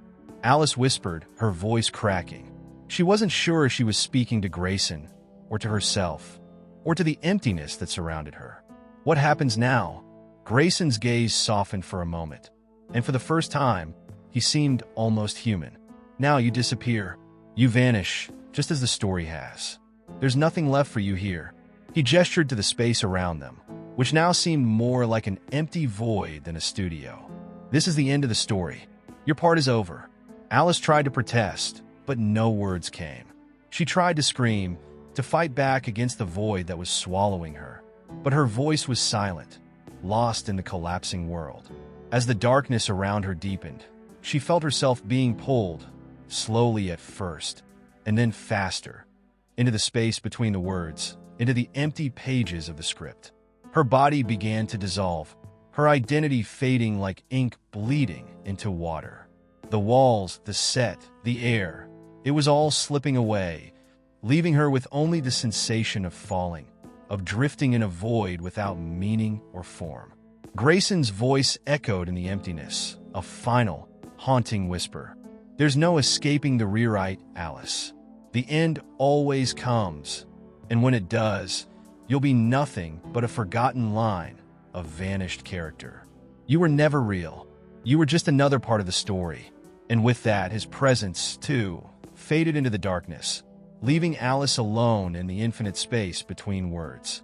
The end, she realized, had come, and she was no longer there to witness it. Alice's final descent into the empty space between words was not as she expected. She thought she might simply dissolve into the nothingness Grayson had promised, her sense of self fading into oblivion. But instead, she found herself suspended in a strange, liminal void. It was as though she had entered the pause between breaths, the stillness between the opening and closing of a door, where nothing existed except the awareness of its emptiness. In this silence, there were no sounds, no sensations, not even a sense of time. It was as though the universe had forgotten to fill in the gaps, leaving only an absence so profound that it seemed to consume all thought. Alice could no longer feel the weight of her body, nor could she see anything. It was as if she were a thought without substance, suspended in the airless void. Yet, she remained conscious, acutely aware of the strange absence of her existence. The absence at first was terrifying. She tried to scream, but no sound emerged, her vocal cords frozen in the silence. She tried to think, but the very act of thinking seemed futile. Each thought was swallowed up by the endless void before it could even form fully. The overwhelming sense of being both nowhere and everywhere was disorienting. It was as though she had become an echo of a memory that had never fully existed in the first place. Gradually, Alice began to accept the stillness. She felt as though she were no longer tethered to the world of the studio, or to the world of the story she had once been a part of. She realized, perhaps for the first time, that her identity was not her own creation, but something constructed, a fleeting idea built by the script she had lived through. And now that the script had fallen apart, there was nothing left to define her. But there was also something else, something beyond the silence. A presence. She felt it at the edges of her awareness, a quiet force just beyond her reach. It wasn't Grayson, or anyone else she had known in the story. It was something older, deeper, and more profound. It felt like the remnants of the script that had once been, lingering like ghostly whispers in the space around her. In this place between words, Alice realized the past wasn't gone. It was simply forgotten, lingering like the ghost of a song half remembered. As the weight of this revelation settled over her, Alice began to wonder if the silence was not an end, but a beginning. If the dissolution of her identity was not her final fate, but the prelude to something else. She had no way of knowing what that something might be, but she began to sense that the silence was not empty. It was pregnant with possibility. The more she concentrated, the more she began to hear faint echoes. At first, they were indistinct, snippets of conversations, fragments of memories that didn't belong to her, voices speaking words she didn't understand. Slowly, these fragments began to take shape, and with them, a faint image began to form. It wasn't clear, but there were shapes in the darkness now. They were like shadows, fleeting figures moving just outside the reach of her vision.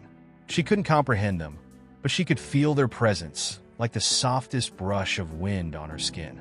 These shadows, Alice realized, were not just figments of her imagination.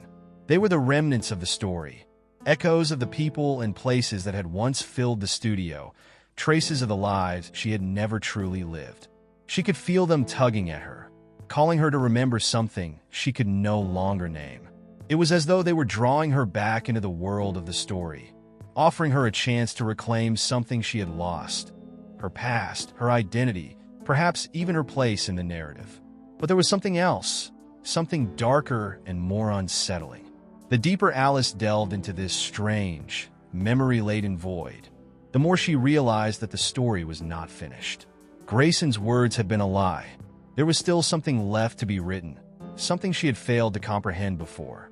Her absence was not the final word, but a chapter yet to be understood. The story, it seemed, had not ended with her dissolution. It had merely paused, waiting for her to understand what came next. Alice's heart began to race again, but this time, it was not from fear. It was from something else, something approaching, something familiar yet distant. The figures around her grew clearer, and the sounds coalesced into fragments of words, like pieces of a puzzle coming together. The past was not gone. It was still there, waiting for her to remember, to make sense of the story that had never truly let her go. For the first time since the world had dissolved, Alice felt a sense of agency, however faint. She wasn't just drifting in the void anymore. She was starting to shape the silence, to influence the stillness around her. The narrative was not over, not by a long shot. And in that realization, Alice felt something shift within her. Perhaps she was not the lost character she had believed herself to be. Maybe, just maybe, she could rewrite this chapter. Alice's sudden awareness of her agency in the silent void felt like an awakening, but it was not the clarity she expected. Instead of a sudden burst of understanding, the knowledge seemed to trickle in slowly, like ink spilling from an overturned bottle, blurring the edges of her thoughts. She could shape the silence, yes, but she could not do so freely. There were rules, unseen boundaries she had yet to grasp, limits she had not yet tested. Every thought she had was met with resistance, as if the very fabric of this place, the pause between words, was not meant to be manipulated. It was as though the silence itself had a will, and Alice was merely a visitor. Despite this, she felt a strange pull forward. She could feel the faintest outlines of something. No, someone beckoning her, drawing her back to where she had come from. The shadows that had surrounded her, the figures once so distant and undefined, were now closer, clearer. They were not just remnants of the past. They were echoes of herself, reflections of the person she had once been. But how could they be her when they were so different? These shadows wore masks, twisted, contorted forms of her image that didn't quite fit, yet were undeniably tied to her. They were what had been left behind in the script, pieces of her scattered across the pages that had yet to be written. Alice reached out, tentative at first, unsure if the shadows would recoil or embrace her. To her surprise, they did neither. They simply waited, still and silent, as if expecting her to understand. And then, with a suddenness that startled her, she understood. The shadows were not her past. They were fragments of what she had never been, what the script had failed to fully explore. They were the versions of herself that had been buried, the paths she had not taken, the decisions that had been made for her, the versions of Alice that never had the chance to breathe in the world of the story. They were not merely memories, they were possibilities. For the first time, Alice realized that she was not locked into a single narrative. She had never been a mere character with a predefined arc. The story was not a straight line leading from beginning to end. It was a branching tree, with countless branches that had been cut off before they could fully bloom. The silence, the pause between words, was not an ending, it was a space for creation. And Alice had the power to fill that space, to decide which of the branches would take root and which would wither away. But with this realization came an uncomfortable truth. The freedom to choose also meant the burden of responsibility. If she could create new paths, she could also destroy them. The echoes of her forgotten selves, her unmade decisions, were not benign. They were not just whispers in the dark. They were the raw materials of a new story. And as with any story, they could be twisted, bent, or broken. Alice had the power to choose, but with that power came the potential for consequences she could not foresee. As she pondered this, the shadows began to take shape once more, this time more distinct, more tangible. They were no longer vague outlines, but figures that seemed almost solid, as though they were growing from the ground of the void itself. There was one figure in particular that seemed to draw her in, a shadow that almost felt familiar. As it approached, Alice realized with a shock that it was her. Or was it? The figure was her, but it was a version of herself she barely recognized. She was standing, but her posture was stiff, her face twisted in an expression Alice could not place. The eyes of the shadow Alice were dark, devoid of warmth or compassion. She was a reflection that had gone terribly wrong. For a moment, Alice hesitated. Was this who she had been? Or was it who she could have become? The question swirled in her mind, a dizzying spiral that threatened to pull her under. She reached out instinctively, drawn to this darker version of herself. But as her hand passed through the shadow, it flickered and distorted, like a distorted reflection in water. The distortion was enough to break Alice's reverie. She pulled back, taking a step away from the shadow, and realized something crucial. The darkness, the void she was in, was not just a space between words. It was a mirror. The figures she saw were not other versions of herself. They were fragments of herself, broken reflections of the person she had been forced to become. Each one represented a different possibility. Each shadow was a choice. a fork in the road that had never been taken. But Alice could no longer just observe. She could feel the weight of these possibilities pressing in on her, suffocating her in their silent demand to be acknowledged. She had the power to choose which paths to follow, which versions of herself to become. Yet, as she looked deeper into the darkness, she began to wonder if any of these paths were truly her own. Was she the sum of her choices? Or was she simply the product of the story that had been written for her? The realization hit her like a jolt. She could rewrite the narrative, yes, but only if she acknowledged that she had never truly been free. She had been shaped by the script just as much as she had shaped it. The pressure of the choice before her was almost unbearable. To move forward would mean choosing a version of herself. But which one? The darker shadow? The version that had once been kind, but had been corrupted by the story's demands? Or a new version, one that had never been written, one that could be shaped from the raw materials of silence? And yet, as the void stretched on around her, Alice realized that there was another possibility, a third choice that hadn't occurred to her before. To stop searching for the self that had been lost in the narrative, and instead, to create a self that had never existed. One that was entirely free from the constraints of the script. A self not defined by the past or the echoes of the shadows. The idea was terrifying, but liberating. In this moment, Alice understood the true nature of the silence between words. It was not a place of nothingness. It was a place of infinite potential.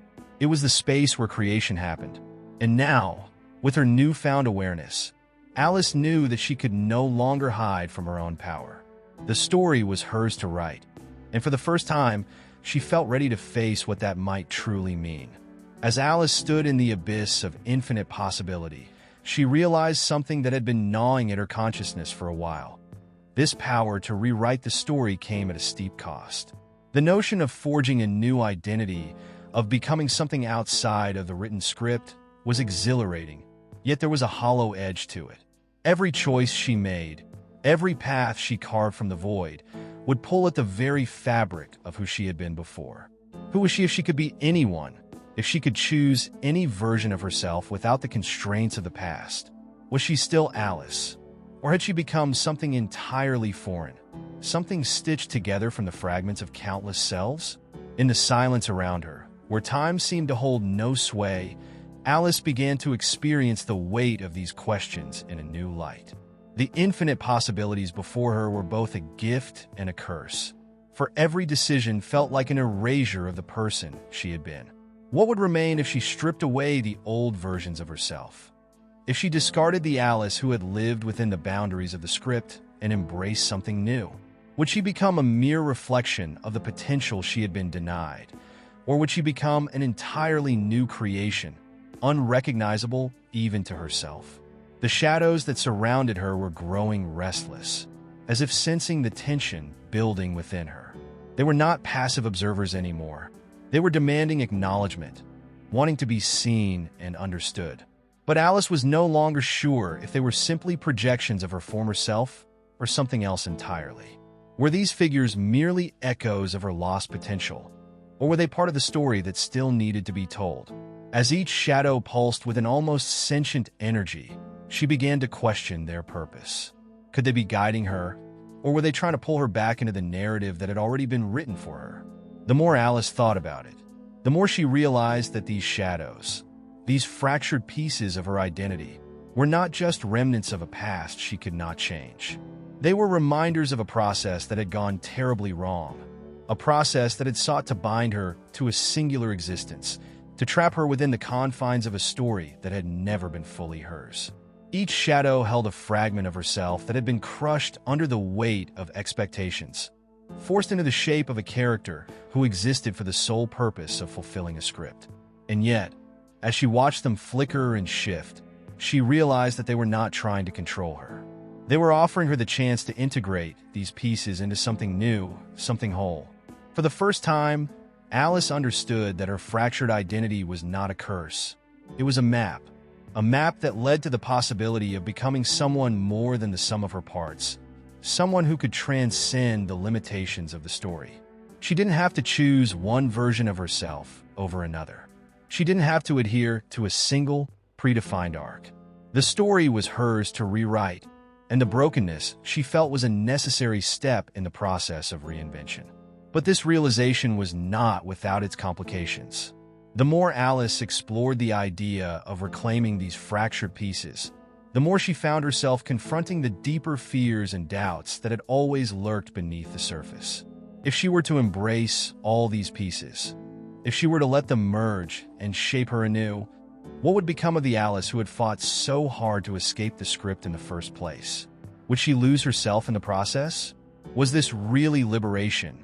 Or was it just another form of self-destruction, a deeper fracture of identity that could never be healed? As these questions reverberated through her mind, Alice noticed something strange. The shadows had started to converge. The distinct, fragmented figures that had once surrounded her were no longer separate entities. They were coming together, forming a shape that was unmistakably human, a shape that was still her, but also something more, something new. The merging shadows twisted and turned, their features blurring and distorting as they coalesced into a single form. This form was not the Alice she had once been. It was something else, something both familiar and foreign, a hybrid of all the potential versions of herself that had been locked away, waiting to be recognized.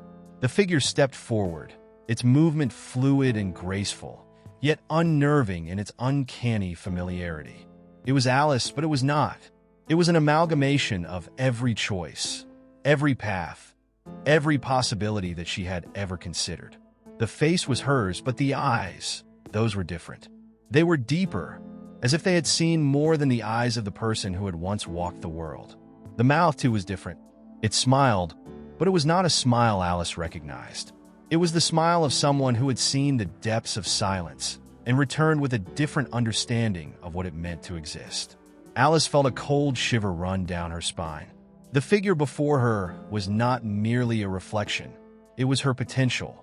It was the self she could have been, the self she might still become if she dared to embrace the fracture, to accept the pieces of herself that had long been hidden in the shadows. And yet, as she gazed into the face of her own creation, Alice realized something terrifying. The self standing before her was not just a possibility. It was a threat to her understanding of who she was, a reminder that even in the silence between words, there could be forces beyond her control, forces that could unravel everything she had fought for. For a moment, Alice was paralyzed, caught between the urge to step forward and embrace the fractured self that awaited her and the overwhelming fear that doing so would cost her the very essence of what had made her human. Could she truly control the chaos she had unleashed? Could she contain the power of the story she was rewriting without being consumed by it? The figure reached out, its hand extended toward Alice, and she could feel the weight of its presence, a presence that was both comforting and suffocating. It was as if the very air around her had thickened, become dense with meaning, and Alice knew that whatever decision she made next would alter the course of the story forever. In that moment, she understood that the fracture of her identity was not a limitation. It was the doorway to her ultimate freedom, or her complete destruction. The question was no longer about who she was. It was about who she would become. The figure before Alice loomed larger than her own reflection. As it extended its hand toward her, an overwhelming sense of inevitability washed over her. She had stood at the edge of many choices before, but this felt different. It wasn't just about what she might become. It was about whether she could truly embrace the fractured pieces of herself without losing what she had fought so hard to preserve. Each piece of her past, each moment where she had chosen to break free from the script, now seemed like a distant echo, fading into the distance of a reality she was beginning to question. Alice's mind raced. The figure was not just a representation of her potential. It was the embodiment of everything she had suppressed, every version of herself that had been hidden in the dark corners of her mind. And now, as it stood before her, it was offering her the opportunity to accept those pieces and integrate them into one complete form. The temptation was almost overwhelming. To embrace the person she could be, the infinite versions of herself that had always been out of reach, felt like liberation. But as she stared into the figure's eyes, she saw not just the reflection of her potential, but the warning of what might happen if she lost herself in the process. The air around her was thick with the weight of this decision. She could feel the pull of the figure's gaze, the magnetic force drawing her in, and yet every fiber of her being screamed to resist. Was this the freedom she had longed for? Or was it the destruction of everything she had struggled to build? The shadows, once fragmented, had now merged into this singular, perfect form, an unsettling reminder that even perfection could be dangerous. Could she truly step into this new version of herself without losing the core of who she was? The figure's hand hovered just inches from hers, waiting for her to make the first move. The silence between them was deafening, pressing in on Alice from all sides. It was as though time itself had slowed, each passing second stretching into infinity, as if the universe itself were holding its breath. The temptation to step forward, to claim the power that was being offered, was almost unbearable. But even as the figure's hand shimmered with possibility, Alice felt a deeper truth rising within her. She wasn't afraid of becoming something new. She was afraid of losing the fragments of herself that had made her strong. The problem wasn't that the figure represented her potential. It was that it represented the choices she had not yet made, the paths she had left unexplored. To embrace this version of herself was to forsake the life she had built up until now, to abandon the person she had become through struggle, through pain. The journey she had taken, the battle she had fought, all seemed to pale in comparison to the prospect of becoming this perfect, undivided self. But at what cost? Was she willing to erase her struggles for the sake of some idealized version of herself? Was she willing to abandon the lessons she had learned through every painful misstep? In the silence, Alice could hear the echoes of the voices she had encountered along the way, the ones who had guided her, misled her, and challenged her. The whisper of her past choices hung in the air, and she realized something profound. The weight of becoming was not about shedding the old, but about accepting it as part of who she was now. The figure was not some perfect version of herself waiting to be realized. It was simply a reflection of the fear that had driven her to chase something unattainable. By chasing perfection, Alice had overlooked the strength that lay in her imperfections. The figure seemed to sense her hesitation, and its hand recoiled slightly, as if acknowledging her inner turmoil. Alice's mind churned with the realization that this was not an easy decision to make. She had always fought to free herself from the constraints of the script, from the story others had written for her.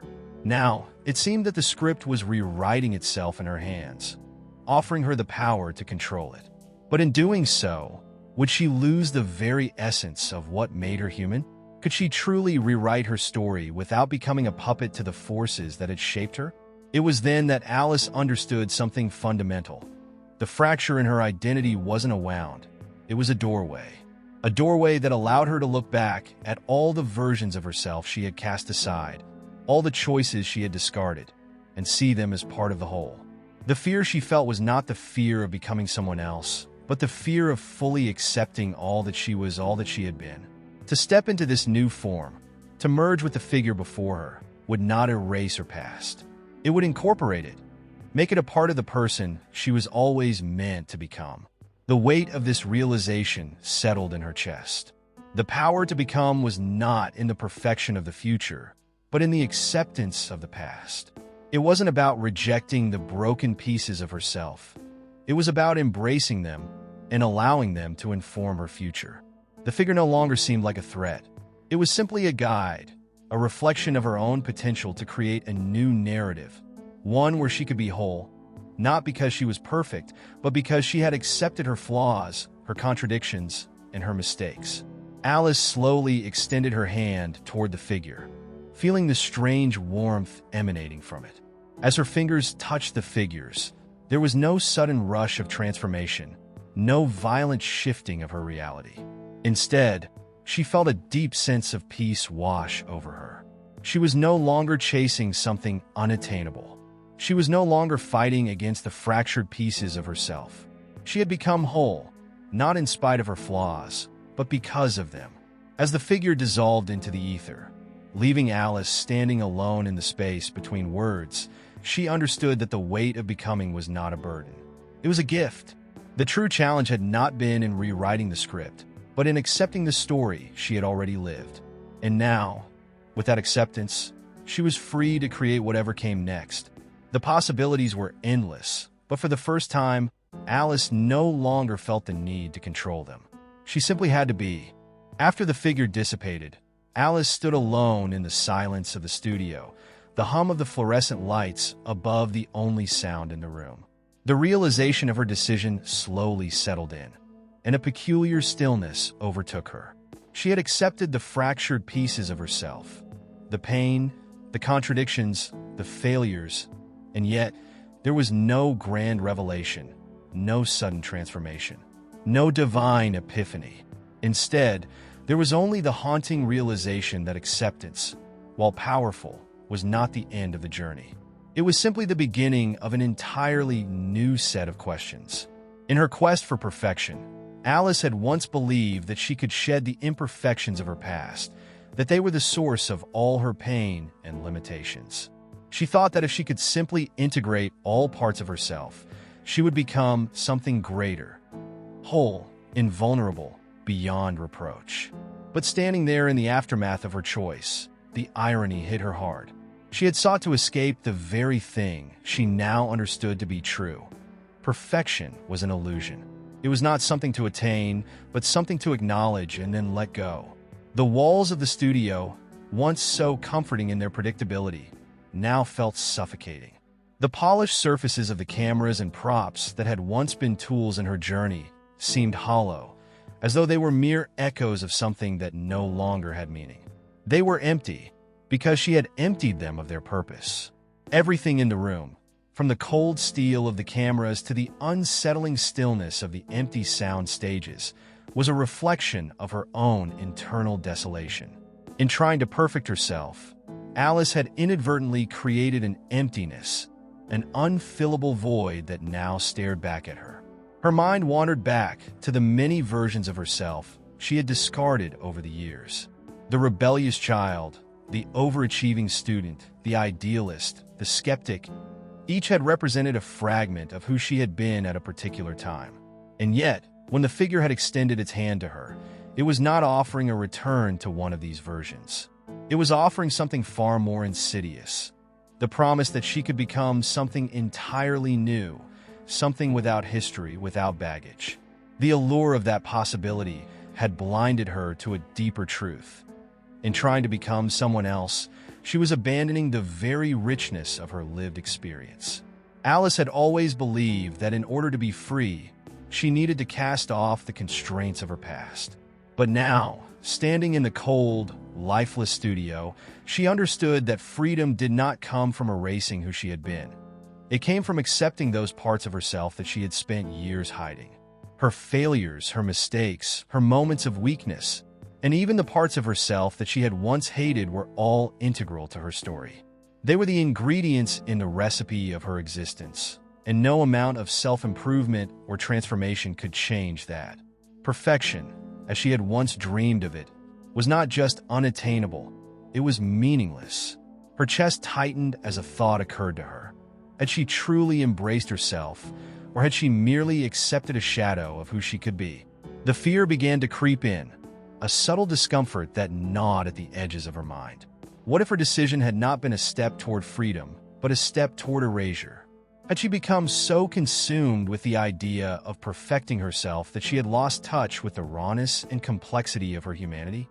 What if the figure, with its promises of integration and wholeness, had been nothing more than a mirage, an illusion created by her own desperate need for validation?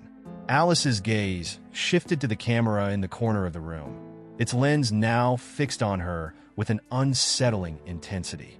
For a moment, she felt like an object of observation, a subject being scrutinized under the harsh light of a reality she could no longer escape. The studio, once a space of creation, now felt like a stage for a performance she hadn't signed up for. She had become the very thing she had sought to avoid, a puppet controlled by an ideal of perfection that had no foundation in reality. And in that moment, Alice realized that the true cost of seeking perfection was not just the loss of authenticity, it was the loss of choice. Perfection, it seemed, was a prison disguised as freedom. It promised an end to suffering, an end to the internal battles that raged within, but in doing so, it stripped away the very essence of what it meant to be human. Stripped of imperfection, stripped of struggle, Alice wondered if she would even recognize herself anymore. The perfection she had once chased was not a source of liberation. It was a form of self-inflicted captivity. She sat down on the floor of the studio, her hands trembling slightly. The weight of everything that had happened, everything she had chosen, now pressed down on her like a crushing weight. She had embraced her flaws, yes. But what did it matter if she had done so only to replace them with a hollow, unattainable ideal? Had the acceptance she had sought led her to freedom, or had it led her down a path of even greater confinement? As she sat there, alone in the sterile silence of the studio, Alice understood that she could no longer look to the past or the future for answers. The decision to integrate herself was not an endpoint, but a process, one that would require constant work, constant reevaluation, and above all, a willingness to confront the realities of who she was. There was no final, perfect version of herself waiting on the other side. There was only the continuous journey of becoming. And that journey was far messier and far more complicated than she had ever imagined. With a deep breath, Alice stood up and walked toward the door of the studio. The weight of perfection, the weight of becoming, would always be with her. But now, she understood that it was not her burden to carry alone. It was the shared weight of every person who had ever struggled to reconcile their own contradictions, their own imperfections. And as she stepped into the unknown, she felt for the first time that she could truly face it, not with the illusion of perfection, but with the acceptance of her own humanity. The quiet stillness that had once seemed so oppressive now felt oddly comforting. It was as though the oppressive weight that had followed Alice throughout her journey had finally lifted, and yet she could not shake the feeling that something was still off. The studio, which had once served as a backdrop for her search for perfection, now felt like an open wound, its walls torn apart by the very process of her own self-examination. She stood at the threshold of the door, looking out at the studio beyond, but it was as though the world she knew had been irrevocably altered. For weeks now, Alice had been on a relentless path to understanding herself, seeking clarity, balance, and integration. She had faced the darkness within her and tried to make peace with it. The figure, the promises of perfection, the empty illusions, it all seemed to make sense at the time. She had thought that in letting go of her need to be flawless, she could finally achieve true freedom. But as she stood in the studio, that freedom seemed to be slipping through her fingers like sand, and the comforting silence gave way to a growing unease. Something was missing. It wasn't that Alice hadn't learned anything. She had come to terms with many of her contradictions, accepting them as part of who she was. But the truth that had become clear to her in those moments of acceptance was not one of simple peace. It was much darker and more complex. The studio, the very setting in which her journey had taken place, had become a symbol of the deception that had taken root within her mind. It was not merely the superficial quest for perfection that had led her astray. It was her willingness to surrender so much of herself for an ideal that was never truly hers to begin with. As Alice made her way through the dimly lit studio, her eyes scanned the surroundings with a newfound wariness. The walls, once comforting with their cold perfection, now felt alien to her. The shadows that had once been part of the studio's aesthetic seemed darker, more threatening. It was as if the studio had become a reflection of her own mind, fractured, haunted by illusions of grandeur, and filled with ghosts of the past. The cameras that had captured every moment of her search for truth were now accusatory, as though they had been complicit in her false pursuit all along. The deeper Alice walked into the studio, the more she realized the full extent of her own blind spots. She had been so focused on perfecting herself, on transcending her flaws, that she had never once questioned the very nature of the ideal she was chasing. Perfection, in its purest form, had no foundation in reality. It was an image built on external approval, on the recognition of others, and on an unattainable set of standards that were always shifting, always demanding more. She had thought that achieving perfection would bring her peace, but it had only revealed the fragility of her sense of self. In her quest to transcend her flaws, she had unknowingly rejected the very essence of what it meant to be human, the capacity to fail, to grow, to evolve. Her acceptance of herself had been a half-truth, a compromise between the ideal and the real, one that had ultimately led her into a deeper trap. Perfection, she realized now, was not something to strive for. It was something to deconstruct. And it was only in the process of letting go of this elusive ideal that she would find her way out of the studio's grasp. The deeper Alice thought about it, the clearer it became. The studio itself, with its sterile environment and its obsession with creating the perfect illusion, was not just a place of production. It was a reflection of the very society that had shaped her. Society had taught her to worship perfection, to idolize those who seemed to have it all together, to yearn for an image that could never truly be attained. It was a system built on the false premise that our worth comes from what we appear to be, not from who we truly are. And in that moment of clarity, Alice understood the root of her own disillusionment. The figure, the promises, the endless cycle of self-improvement. It had all been part of the same charade. She had been playing along, thinking that each step toward integration, each moment of self-acceptance, would lead her closer to a greater truth. But the truth was not something to be found in any ideal or image. It was something to be uncovered by looking inward, by confronting the illusions and false narratives she had bought into for so long. There was no grand revelation, no sudden moment of transformation. The truth was far simpler, more unsettling. Alice was not seeking perfection. She was seeking validation, seeking to be seen, to be acknowledged, to be loved for who she was. And in her pursuit of perfection, she had abandoned the very thing that mattered most, her authenticity. It was in the quiet moments of self-reflection, in the acceptance of her flaws and contradictions, that she would find the real freedom she had been looking for. Alice turned back toward the door, but something stopped her. It was a flicker at the corner of her eye, a subtle movement, a shadow that seemed out of place. Her heart skipped a beat, but she couldn't bring herself to move. The feeling of being watched, of something lurking just beneath the surface, was too strong to ignore. She had been so focused on her internal struggles that she hadn't noticed the subtle shifts in the studio around her. The cameras that had once been tools for capturing her transformation now felt like silent witnesses, recording something far darker than she had ever anticipated. And just as Alice turned to leave, she heard it, a faint whisper, so quiet she could barely make it out, but unmistakable. It was the figure's voice, echoing through the room, as if calling her back to the very place she had just left. The truth beneath the surface is always harder to face than you think. The words sent a shiver down her spine, and in that instant, Alice knew that her journey was far from over. The studio was not just a place of transformation.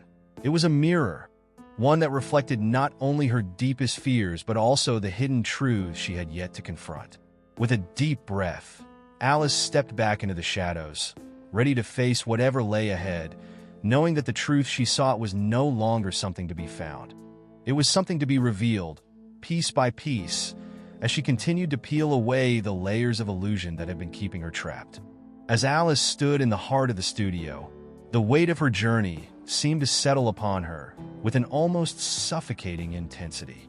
Everything she had experienced, the search for perfection, the confrontations with her own illusions, the deep dive into the darkness beneath the surface, had led her here, to this very moment.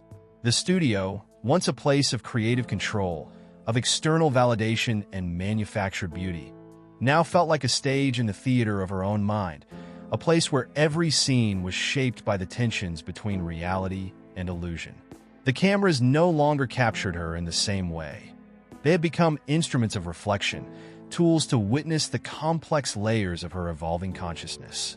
In the final scene, there were no lines to memorize, no director to guide her actions. Alice had come to realize that the true narrative of her life was not one that could be scripted or controlled. It was not about fitting herself into a perfect mold, nor about crafting an ideal version of who she was supposed to be. It was about embracing the chaos, the imperfections, the messiness that came with being human.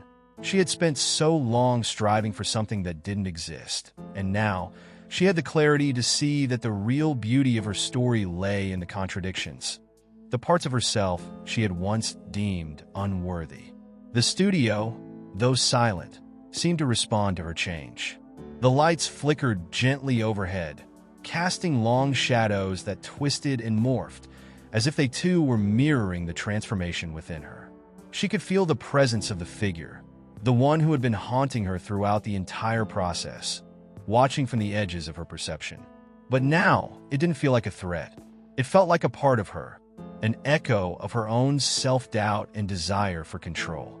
She had spent so much of her life trying to silence this voice, to push it out of her mind. But now, she understood that it wasn't something to be banished, it was something to be integrated. The cameras that had once captured her every move now seemed to observe her from a different perspective, as if they too had become aware of the changes within her. The lenses no longer sought perfection. They seemed to be waiting, anticipating the next move in her journey. Alice realized that she had been the subject of her own story all along, not a passive player, but the creator of her own narrative.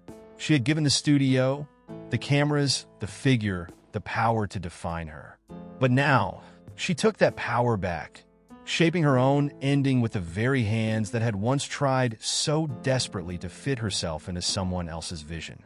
For a moment, Alice stood still, allowing the weight of this revelation to wash over her.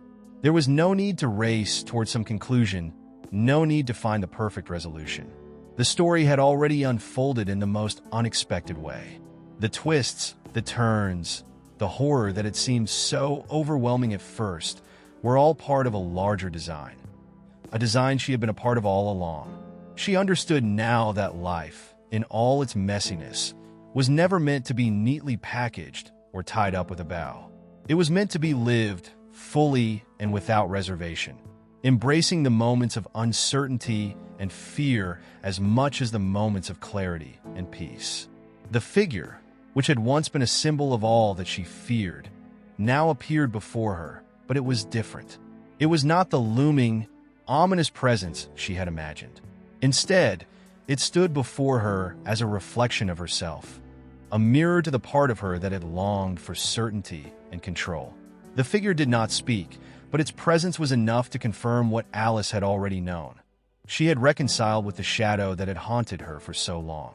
It was not an enemy to be defeated, but a part of her own psyche to be accepted. She could not banish it, nor could she control it. She could only embrace it, knowing that it was a necessary part of her growth. With this acceptance, a strange calmness settled within Alice. She no longer felt the urge to escape or to change what had happened. The horror, the terror, the fear, all of it had led her to this understanding. She wasn't just an actress on a set. She was the author of her own life, the director of her own story. And in this moment, she realized that the true horror of her journey wasn't the darkness she had confronted, but her refusal to accept the complexity of her own humanity. The real terror lay in the endless pursuit of perfection, in the denial of the flaws that made her who she was. The studio's sterile walls, the blinking lights, and the cold machinery that had once been her prison now seemed like nothing more than props in a play. They no longer held power over her because she had stepped outside of their frame. The figure, the cameras, the scripts, they were all just part of the illusion, an illusion that she had played into for far too long. Alice had learned that there was no grand message, no ultimate truth waiting for her at the end of her journey. The only truth that mattered was the one she had found within herself. That life, in all its contradictions, was worth living. The imperfections, the flaws, the broken pieces, these were what made her whole. As Alice stepped toward the door, her final exit from the studio, she didn't look back. The cameras remained, silently recording, but they no longer had a claim on her. She had rewritten her own script, and it was one that defied the expectations of others. There was no perfect ending, no neatly tied conclusion to this story. There was only the next chapter, the continuation of her journey. And that was enough.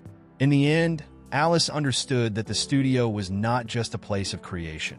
It was a reflection of the world in which she lived, a world that demanded perfection at every turn, but that could never truly provide it.